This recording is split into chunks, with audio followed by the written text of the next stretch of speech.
The open field meta in Rise of Kingdoms is constantly changing, so today I'm going to be bringing you guys my updated guide for the very best PvP armies in the entire game. Whether you're running 1 army, 3 armies, 5 armies, or even 7 armies in Rise of Kingdoms, this video has you covered, and you can use the chapters below to jump to the part of the video that you care about the most. But before we jump in, of course, what's going on, guys? Cheers. Now, as you guys know, I'm a partner creator with Rise of Kingdoms, so if you want more Rise of Kingdoms content, drop a like down below and use the hype feature on mobile. It really helps out the channel a ton because we are so close to 100,000 subscribers. Now, with that out of the way, let's jump right into the tier list, because Alp Arslan has been in the game for a couple of weeks now, and we've seen hundreds of players use him across multiple KvKs, and the data is in. We know who the best pairs are now, so let's pop over to the tier maker really quick. Before we get into this list, I want to try something different with this video. Go ahead and comment down below what your best lineup looks like in Rise of Kingdoms in the open field right now. Okay, tell me what you are running, and then at the end of this video, reflect back on that and check to see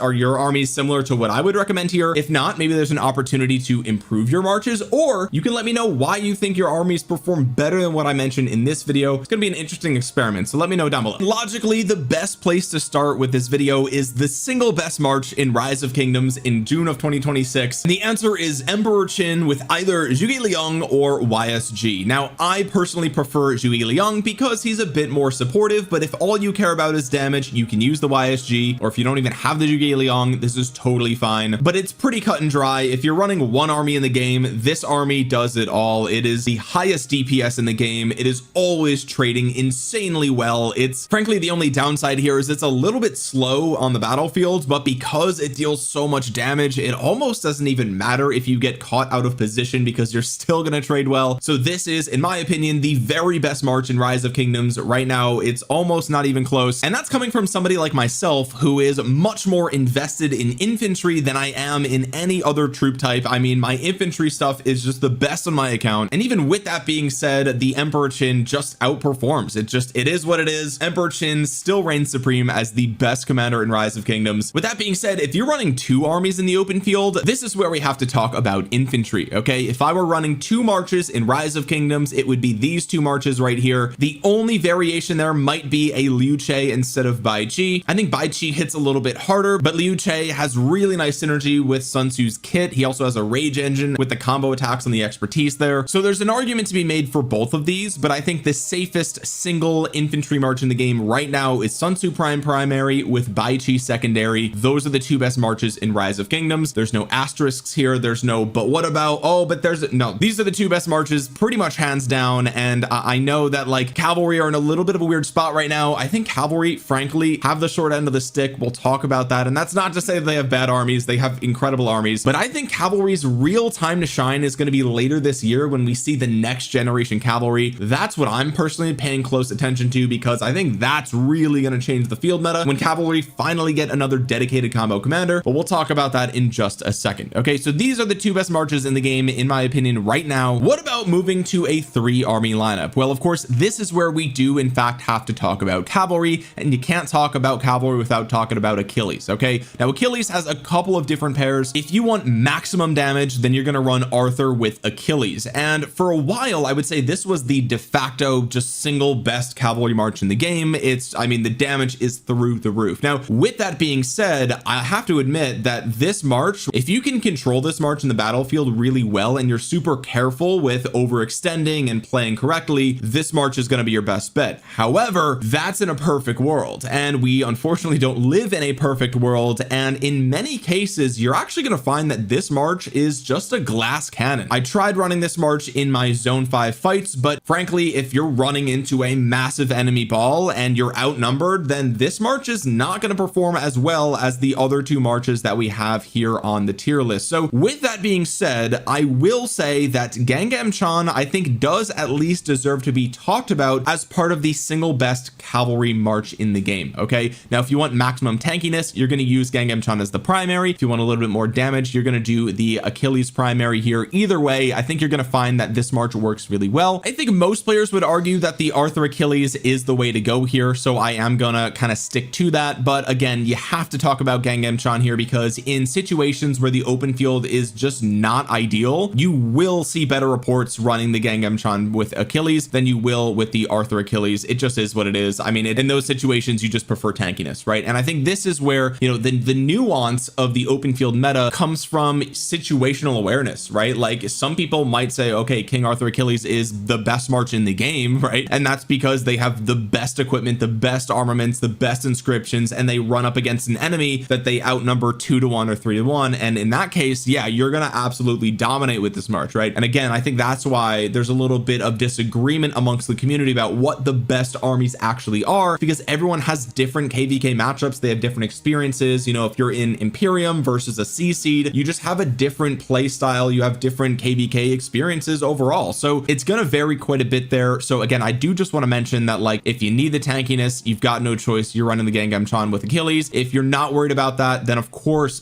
you're going to run the King Arthur with Achilles. Those are the ways to go. Now, the best 4 army lineup is super subjective because you can make an argument for a bunch of different troop types filling in that 4th army slot. So what I'm going to do is actually just go ahead and share with you what I think are the best 5 army lineups. And then if you're a 4 army player, you can decide which of those makes the most sense for your account based on your equipment, based on your commander investments, your armaments, and things like that. Honestly, I feel like the 4 army lineup is pretty niche. I don't know that many players that are running 4 armies. Usually you're running between 1 to 3 or you're running 5 to 7. The best 4 armies is kind of just a bridge to the best 5 armies, right? I mean, like, it is what it is. So with that being said, let's talk about the best 5 army lineup in Rise of Kingdoms. And really, in my opinion, there are 2 ways to run this, right? You're either going to do 2 infantry, 2 cavalry, 1 archer, or you're going to do 2 infantry, 2 archer, 1 cav. And I think the common denominator there is that right now infantry have the best 2 army lineup in my opinion. And so either way, you're going to be running 2 infantry kind of no matter what. And that's the place that we're going to start. Okay, so you've got a couple of ways that you can run this. Okay, I think the number one way that most players are running this right now is you're sticking the Bai Qi with the Liu Che. This is a tried and true march. It works super well. And then you just slap the William behind the Tzu Prime and you are good to go, right? I have been experimenting over the last KvK and a half running this instead. I really like this. I think this makes your Sun Tzu march even stronger, where the Bai Qi with William Wallace still performs solid. That being said, I've also been testing this during my current KvK, and the results of Bai Qi Liu Che can't be ignored. It is just straight up a good army. So no matter how you want to run this, it's up to you. In the past, I've been pretty adamant on this. At this point, with my current KvK and the progress that we've made, I'm leaning a little bit more towards this now. It's up in the air, and really it just depends on your gear, right? If you have one set of infantry gear that is far superior than the other one, then you're definitely going to want to run this. Okay, you want the best gear on the Tzu Prime, you throw it with the Liu Che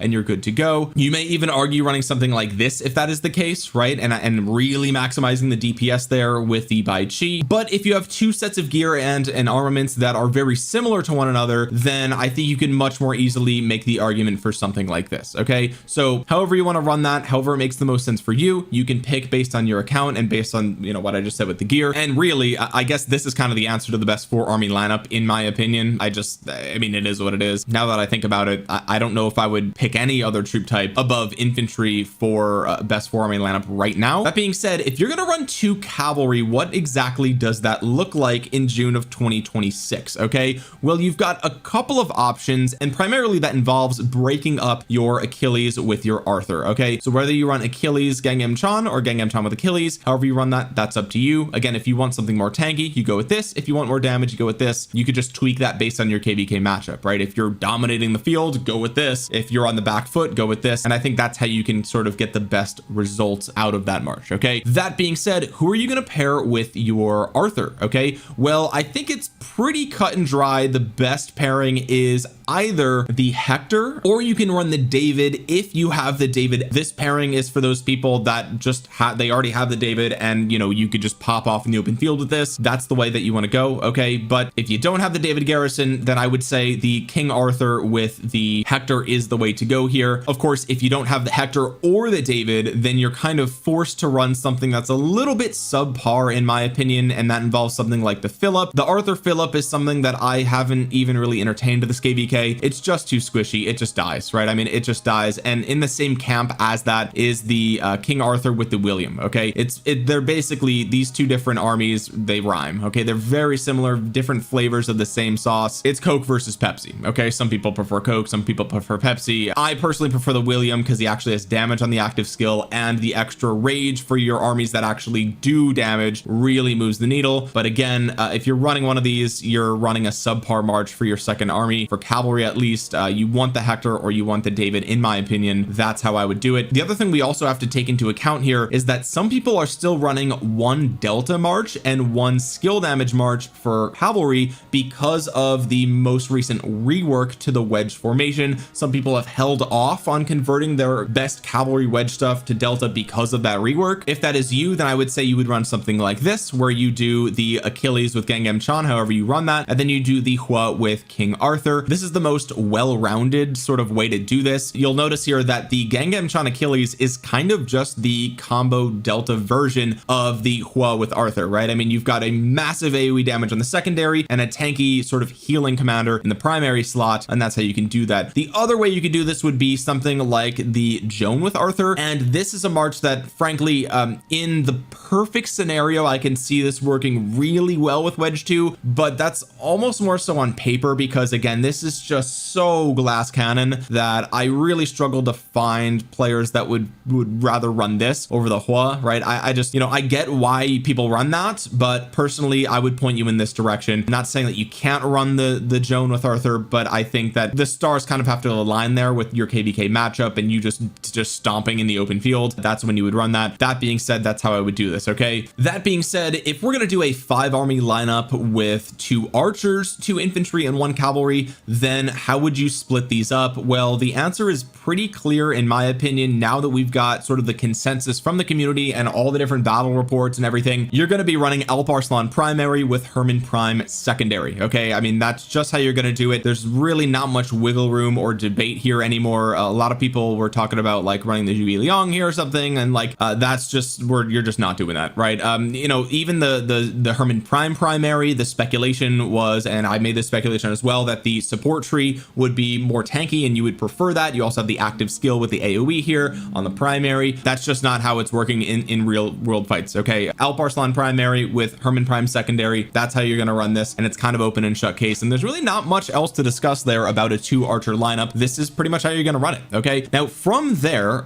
depending on how your account is built and how you chose to run your 5 army lineup, we're now going to talk about the best 6 army lineup, and it should come as no surprise that really we're just going to combine the 2 best 5 army lineups. Okay, so really it's going to look something like this, where you've got the basically de facto best 2 archers and the 2 best infantry, and then the cavalry are going to depend on how your account is built. And this is kind of what I meant earlier when I said like Cavs are in a little bit of a weird spot, and they're more likely to get the spotlight later this year when they get their next commander. Okay, it's just very bizarre, the situation that they're in. You even can throw Hua up here and say like maybe it's the Hua Arthur with the Achilles Gangam Chan, and that's how you're running it if you still have the wedge formation. Okay, but either way, that's kind of what I'm looking at as the best 6 army lineup right here. It's the 2-2-2 setup. It's the safest way to do this, and you are good to go. Okay, from there, let's talk about the best 7 army lineup, and there's a ton of different ways to run 7 armies right now, so bear with me as we go through all of them. Okay, I think the easiest thing that we could do here when we're talking about the best 7 army lineup is you could really just run the Gajah Mada Cordoba in the 7th army slot as your single siege march, and you can use this army in situations where it makes the most sense, right? And one of the things about siege is, you know, you kind of have to have the optimal open field situation to run them, right? If there's lots of movement in the open field back and forth, then you're not going to get a lot of value out of siege. But if it's just big concentrated ball fights in one specific area, or perhaps there's a bridge or a choke point or near a pass or something like that, then your siege are going to absolutely dominate here. Okay, the other thing we have to point out is that at the time of recording this, we know the skills for Elizabeth I, but she's not in the game yet, so we don't know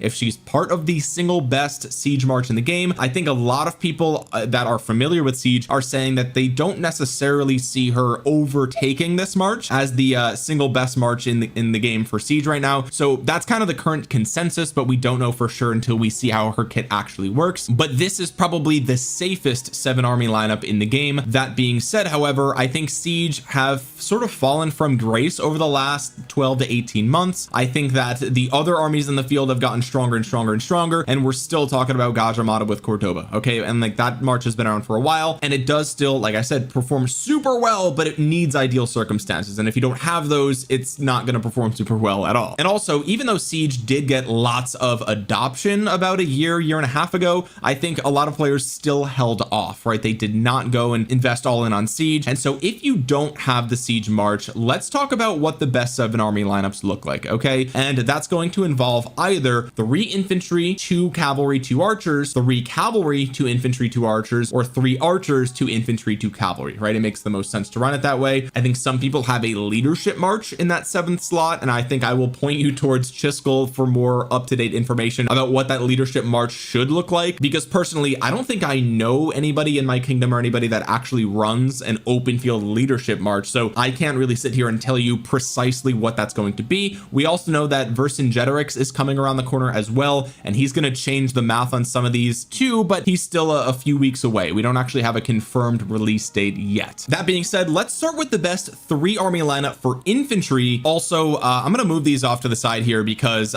it just looks too cluttered, and I think the consensus is pretty clear. Like this is the better way to run that. Okay, if you are running 3 infantry armies in the open field, then you kind of actually need Ivar the Boneless. Okay, and I've talked about him in past videos. If you have the special talented Horn of Fury and you slap him behind your Tzu Prime, he's gonna pop off in the open field. Just as a quick refresher of his skills here, okay, he is the latest infantry rally commander. He has a 3 target 2500 smite damage AoE on the active skill, and for the next 3 seconds you gain 15 rage per second. You also gain rage from the 4th skill on Tzu Prime, and then on top of that, if you have the special talent on the Horn of Fury, you are cooking with gas with a rage engine that is very good. Okay, 2nd skill gives you 10% health, 20% march speed, and 30% attack, and this does not matter if you're open field or if you're in a rally. This works all the time. Okay, so 40% of stats is a little bit low for the current field meta, but we're working with 3 infantry armies, so you have to do with what you've got. The 3rd skill is only for attacking cities or strongholds. The 4th skill is only for leading a rally. These 2 skills do absolutely nothing in the field, which is why you only are using him if you're running 3 army lineups for infantry. Okay, the expertise is actually quite good in the field as well. You take 10% less normal damage, so that is combo damage and smite damage as well, and then if you're below 50%, you take another 5% less normal damage. Okay, so a little bit more tankiness on the expertise here, but all in all, he is basically just a vanilla stat stick. Okay, he is a beat stick. He is just raw AoE smite damage, a little bit of a rage engine, and some stats to give your Tzu Prime, and that's pretty much what he does. That's all he does, and that's it. Not to say that it doesn't make him good, but again, we're looking at a commander where basically half of his skills don't do anything. Okay, so don't expect that he's going to be the best commander in the game in the field, but he's going to have to do here. Okay, and what that means is we're actually going to pull the William Wallace down to our Bai Qi march, and we're going to separate out the Liu Che. Now there's a couple of ways or a couple of pairs that you could do with your Liu Che to really pop off on the battlefield. Okay, the first one is kind of the tried and true march. This used to be the single best march in the game for infantry, and that is the CPO Prime primary with the Liu Che secondary. And again, I cannot stress this enough. When this march came out, this was the best infantry march in the game. It was double AoE, super strong, everyone loved it, and to this day it actually performs decently well if you're going to be running a 3 army lineup. Okay, now if you're going to run this, you might ask, okay, do we run the wedge 2 or do we run the pincer formation? And I'm going to point you in the direction of pincer formation strictly because it's going to age better for infantry, and also you have a 5 target AoE with the Liu Che and only a 3 target AoE from the CPO Prime, and it's a little bit less damage factor, right? We've got 2250 versus 2000, so you're just dealing more smite damage, so you might as well do the pincer formation. It makes the most sense, right? So not perfect synergy here, but again, it's double AoE. There's a lot to love about this. I think this is definitely a way to go. Another route that you could go here instead would be something like this, and you slap the Hector behind the Bai Qi, right? And you just get as much value out of that Hector as you can. Okay, this would be the way that you could run that. You also could run the Liu Che primary if you wanted to test out the attack tree. It's really up to you how you wanted to do this. Another variation that you could run would be the Ragnar CPO in the 3rd slot. I really don't like this pair as much as I did about, again, 12 to 18 months ago. It's just the march speed on the field has gone up and up and up over the last few months. We're starting to see commanders like Alp Arslan with 25% march speed. Okay, we've got 25% march speed on Tzu Prime. I don't know what Vercingetorix has. I think it's 20%, but it might even be 25. I think it's 20. But either way, my point is that the entire battlefield is faster now than it was 6 to 12 months ago, and that will only continue to be more and more the case, which makes the Ragnar a really tough sell in the middle of 2026. It's just going to get to the battle late. It's going to leave the battle late.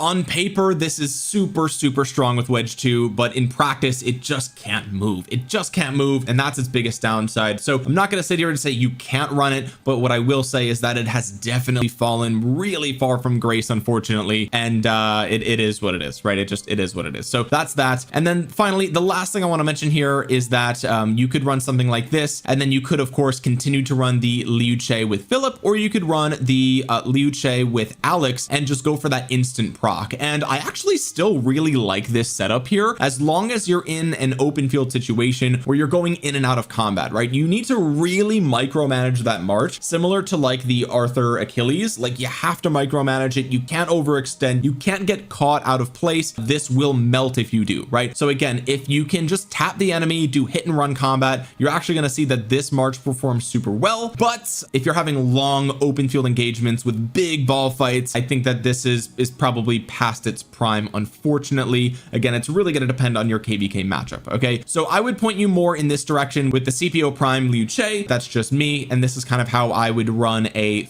3 infantry lineup right now in 2026, all 3 of which running the pincer formation. Moving on to the best 3 cavalry lineup in the open field, you've got a couple of options here, but it starts to become a little bit difficult because this is going to involve kind of a mandatory investment in Attila. So if you don't have Attila, you're kind of in a tough spot here. On top of that, if you do have the Attila, you need the arch formation most likely. I know people do use the delta formation as well. That's fine. It's just the arch formation has much more synergy with what Attila specifically is trying to do, which is just be super prickly and punish anybody who tries to swarm you. Okay, so again, the Attila for older players, this is a blessing, right? I know a lot of older cav mains love the fact that you can still run Attila, and frankly, from a game design perspective, it's really good that Attila is still relevant, not only for open field but for rally and for garrison. It's kind of insane, right? But again, that arch formation with some of these special and rare inscriptions is just really good on Attila and what exactly he is doing in the open field. And so again, that's why it's a little tough to recommend the 3 cav lineup right now. Again, if you're an older player, then this is a slam dunk, but for more newer players or for people who didn't invest in Attila a long time ago, like myself, I thought, hey, who needs a rally commander when I'm an open field player?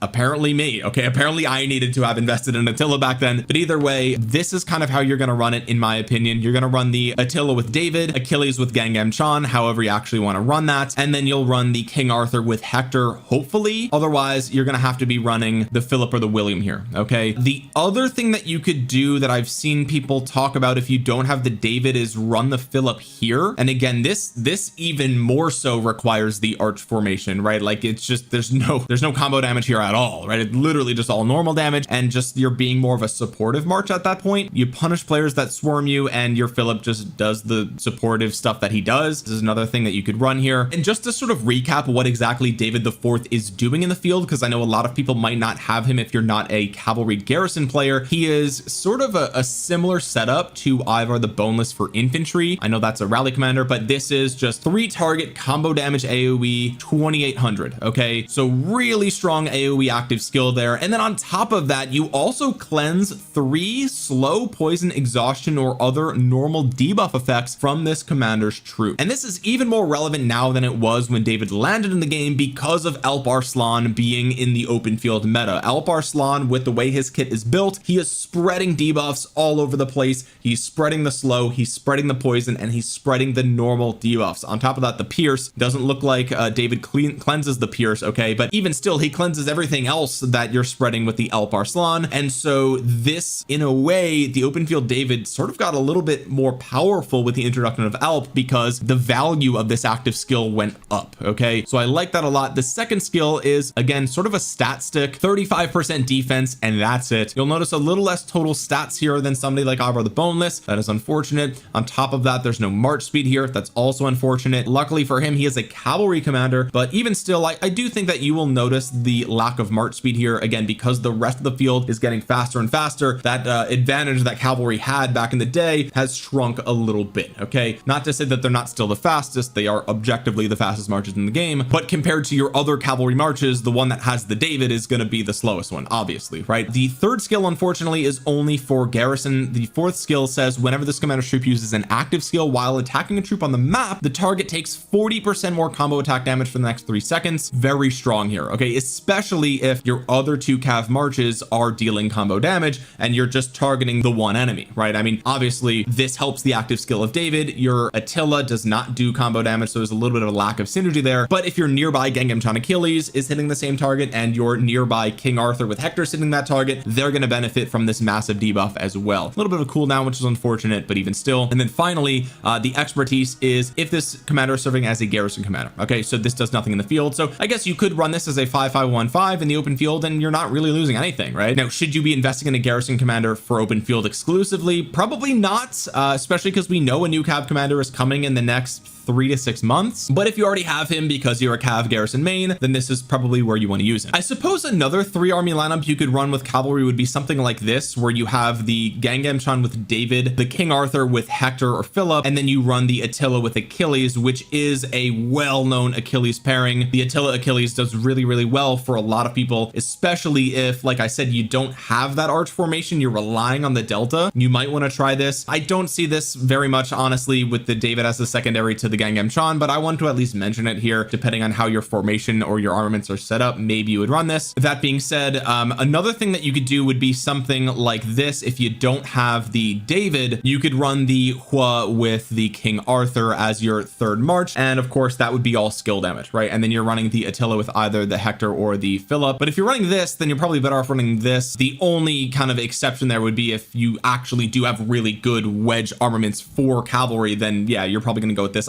We're in this weird middle ground where, like, for this specific KvK that I'm in, I actually like the Hua Arthur because of wedge 2 and the fact that I don't have the Attila or the Hector, and I just don't think it's worth investing in them now because we're so close to the next cavalry. So I'm leaning a little bit more towards this, the Hua Arthur, than I would in the past, but that's only sort of like a technicality, a little bit of an asterisk there, just because we're in this weird window where wedge 2 is great for this march specifically, and we're still waiting on new cabs. But again, I want to at least mention that here. And then finally, you could run something like this, perhaps, the Huazhong. I really don't like the Huazhong at all, honestly. It's just power crept in every way. I think, again, with the wedge 2 buff, you could make the argument, maybe if you still got those inscriptions, those armaments, whatever, and you're running the rest of the calves the way that you're running them, you could do the Arthur with the David, actually, which works really, really well for some players if you don't have the Hector or the Philip. Okay, so there's a way to run it there as well. But again, I don't love this either. Okay, in fact, you could even run something like this instead and be pretty good to go. Finally, let's talk about the best 7 army lineup if you're running 3 archers. And this is where I don't love the 3 archer lineup. I have never really loved the 3 archer lineup, unfortunately. I think cavalry are in a weird glass cannon position that is easily fixed with the next combo commander. I think archers, unfortunately, are in a weird march speed position where no matter how you sort of break these up, you're definitely getting something that is subpar, and so I really don't like that. But there are a couple of suggestions that I will give you guys here, the most obvious of which being the Alp Arslan coming down here and going with the Shajar. Now, you have to understand that this march is absolutely not going to trade super well. Okay, it is more so a little bit more supportive of a march where you're doing the debuff spreading and the pure stack spreading with the Alp Arslan, and then you're doing the buffing and the healing with the Shajar. Again, I don't love this, but it's something you could do. And then in that case, you're going to be running something like this with either the Zhuge Liang Hermann or the Hermann Zhuge Liang, depending on if you want the support tree or the skill damage tree. Support being more tanky, of course. I guess you would probably want the tankiness here because this march is also probably not going to trade super well, but at least this is a little bit more damage oriented, and again, more debuffing with the 2 commanders here, the active skill on both these commanders doing lots of debuffing. Okay, and then your Emperor Qin with Bai Qi is going to be your main DPS march that is going to be popping off, especially because everybody's going to be super debuffed by everything else that you've got here. That's kind of how I would run that. Of course, the other way you could run this would be the Zhuge Liang with the Philip. This is a commander pairing that people have run over the last, I would say, year